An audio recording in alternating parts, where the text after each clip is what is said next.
Bismillahirrahmanirrahim. Assalamualaikum warahmatullahi wabarakatuh.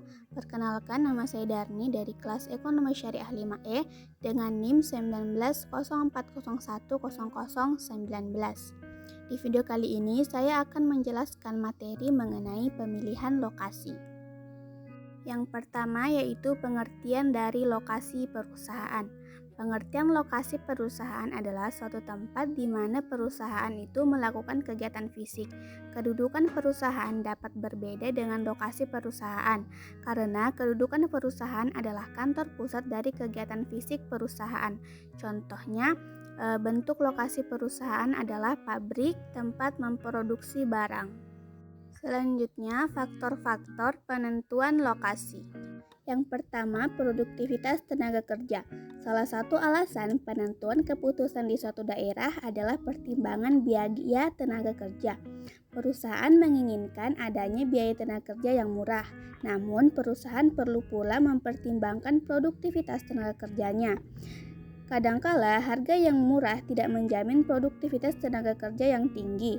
Akibatnya, perusahaan justru mengalami pemborosan karena banyak produk yang gagal, tingginya tingkat absensi, serta tingginya tingkat perputaran karyawan. Selanjutnya, nilai tukar mata uang. Nilai tukar mata uang yang tidak menguntungkan hanya akan menyebabkan biaya tinggi. Perusahaan dapat meraih keuntungan melalui nilai tukar mata uang dengan merelokasi ataupun mengekspor produknya ke negara lain. Nilai tukar yang menguntungkan dapat menghemat biaya operasi, termasuk biaya tenaga kerja, biaya bahan baku maupun biaya transportasi. Namun, nilai mata uang seringkali turun atau naik dengan cepat, yang menyebabkan perusahaan harus mengantisipasi keadaan ini dengan baik. Penentuan lokasi mungkin saja dapat menguntungkan saat ini, tetapi hal itu belum tentu akan bertahan untuk 10 tahun mendatang. Faktor penentuan lokasi selanjutnya adalah biaya. Biaya lokasi dapat dikelompokkan menjadi dua, yaitu tangible cost dan intangible cost. Tangible cost adalah biaya-biaya yang telah teridentifikasi dan dapat dihitung dengan cepat. Termasuk dalam tangible cost adalah utilitas, tenaga kerja, material, pajak, penyusutan mesin-mesin dan peralatan, serta biaya-biaya lain yang dapat diidentifikasi dan dapat dihitung oleh Departemen Akuntansi. Biaya-biaya lain seperti biaya transportasi bahan mentah, biaya pengiriman barang jadi, dan konstruksi dapat dikelompokkan ke dalam biaya lokasi. Intangible cost merupakan biaya yang sulit untuk dituntaskan. Intangible cost meliputi kualitas pendidikan, fasilitas transportasi umum, perilaku komunitas di antara industri dan di dalam perusahaan, serta perilaku tenaga kerja. Faktor selanjutnya yaitu perilaku atau kebijakan suatu negara maupun pemerintah daerah terhadap berbagai macam aturan seringkali berubah, tidak terkecuali peraturan pemerintah yang digunakan sebagai dasar pengambilan keputusan mengenai lokasi. Perubahan-perubahan ini seringkali dipengaruhi oleh kepemimpinan. Pemimpin yang berbeda dapat menerapkan peraturan yang berbeda pula. Tenaga kerja juga mempunyai perilaku yang bermacam-macam. Tenaga kerja antar negara, antar daerah maupun antar tenaga kerja di kota besar dan kota kecil juga berbeda. Perbedaan ini antara lain tingkat perputaran tenaga kerja, serikat kerja, serta tingkat absensi. Perilaku-perilaku ini dapat mempengaruhi keputusan-keputusan yang diambil perusahaan. Apakah lokasi yang akan dipilih nantinya akan menguntungkan dari sisi tenaga kerja ataukah tidak? Perbedaan budaya juga merupakan salah satu tantangan bagi pelaksanaan manajemen operasi global.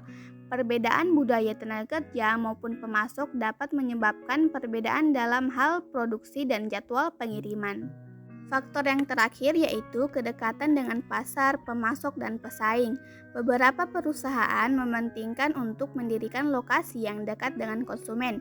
Perusahaan-perusahaan dalam bidang jasa seperti toko obat, restoran, kantor pos, atau salon memilih kedekatan dengan konsumen sebagai faktor utama dalam menentukan lokasi. Demikian pula bagi perusahaan manufaktur. Kedekatan dengan konsumen juga dapat menjadi faktor utama apabila pengiriman barang jadi mahal atau sulit. Demikian pula banyak pemasok yang mendirikan pusat produksinya dekat dengan pelanggan karena akan menghemat biaya pengiriman. Pesaing seringkali dianggap sebagai faktor penghambat kemajuan organisasi. Namun, seringkali perusahaan memilih lokasi yang dekat dengan pesaing, kadangkala mengelompok. Pola semacam ini disebut dengan clustering. Hal ini dikarenakan beberapa alasan, yaitu adanya sumber daya yang terpusat di suatu daerah. Sumber daya yang dimaksud antara lain sumber daya alam, informasi, dan sumber daya manusia. Contohnya Italia.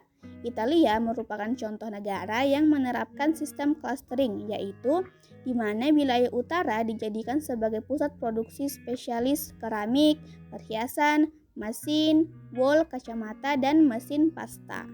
Selanjutnya, metode penentuan lokasi. Yang pertama, metode The Factor Rating Method. The Factor Rating Method merupakan metode penentuan lokasi yang mempertimbangkan berbagai faktor, kemudian mengurutkannya berdasarkan bobot kepentingan faktor tersebut bagi pencapaian tujuan perusahaan. Lokasi yang memiliki nilai keseluruhan yang paling besar merupakan lokasi yang akan dipilih. The Factor Rating Method terdiri dari 6 langkah, yaitu yang pertama, menyusun daftar faktor-faktor yang relevan yang disebut Critical Success Factor. Yang kedua, memberi bobot pada setiap faktor berdasarkan tingkat kepentingan faktor tersebut bagi tujuan perusahaan. Yang ketiga, menentukan skala pada setiap faktor, misalkan skala 1-10 atau skala 1-100.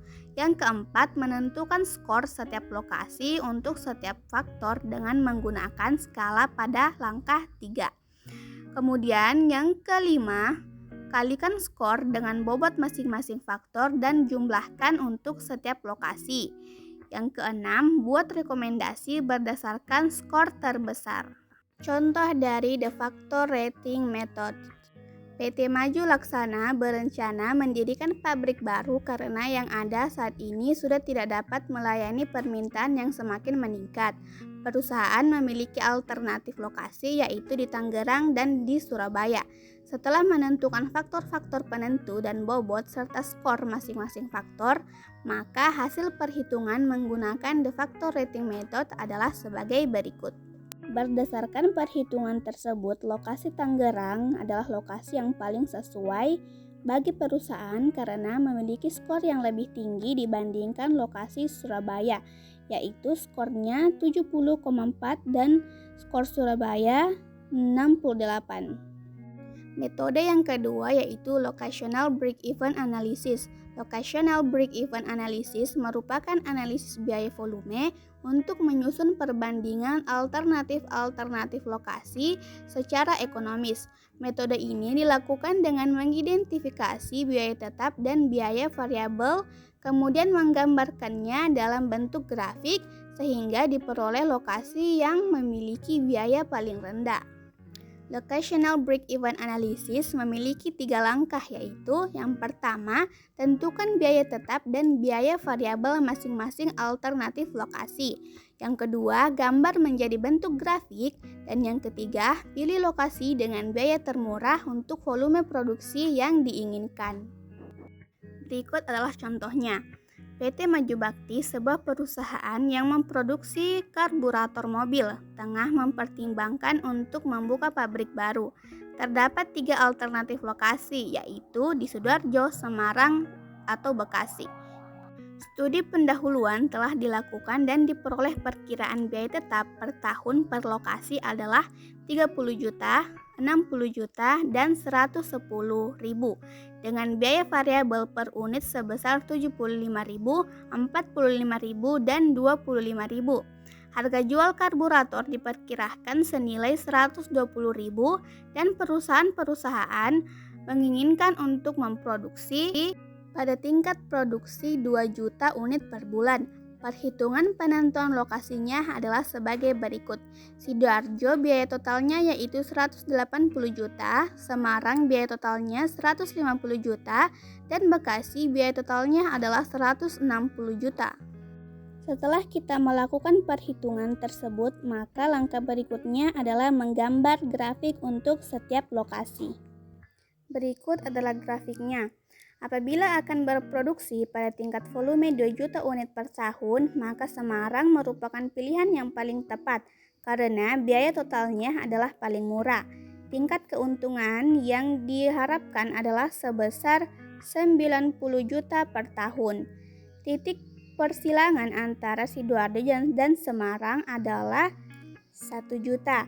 Sedangkan titik persilangan antara Semarang dan Bekasi adalah 2.500.000. Berdasarkan perhitungan tersebut, maka apabila perusahaan ingin beroperasi pada tingkat produksi 1 juta unit, maka Sidoarjo adalah pilihan yang tepat.